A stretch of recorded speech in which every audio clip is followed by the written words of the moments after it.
امام موسیٰ کاظم کے بعد دو اشخاص آئے، حج کرنے کے لیے جا رہے تھے، امام سے مدینہ میں ملاقات کرنے کے لیے آئے. جیسے امام سے مدینہ میں ملاقات کرنے کے لیے آئے نا، امام نے ایک کی طرف دیکھا اور فرمایا کہ تمہاری پروردگار نے 5 سال زندگی بڑھا دی ہے. اس سے کہا کہ فرزند رسول ایسا کیسے؟ فرمایا کہ تم دونوں اپنی پھوپھی سے مل کر آئے ہو. کہا فرزند رسول آپ کو کیسے علم؟ کہا ہم حجت خدا ہیں، ہمیں کیسے معلوم نہ ہوگا؟ کہا اللہ نے تیری 5 سال زندگی میں اضافہ کر دیا ہے، دوسرے کی زندگی اتنی ہی ہے لیکن تیری زندگی میں اللہ نے اضافہ کیا ہے، چونکہ تو راستے میں اپنی پھوپھی سے مل کر آیا ہے. کہا کیوں؟ پھوپھی سے ملنے سے کیوں؟ کہا صلۃ الرحم، رشتہ داروں سے ملنا اللہ کو بڑا پسند ہے.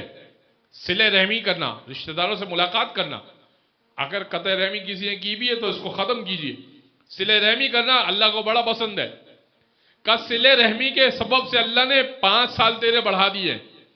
اس کا بھائی کہتا ہے کہ میں نے اس تاریخ کو لکھ لیا اپنے پاس کہ موسیٰ کاظم کی بات کو سچ پاتا ہوں یا نہیں پاتا. خدا کی قسم اس دن سے لے کر 5ویں سال کے آخری دن تک جیسے ہی وہ لمحہ آیا میرے بھائی کی موت ہو گئی. 7ویں امام کی بات سچ ہو گئی. تقدیر بدلا کرتی ہے انسان اگر کوئی اچھا عمل کر لے.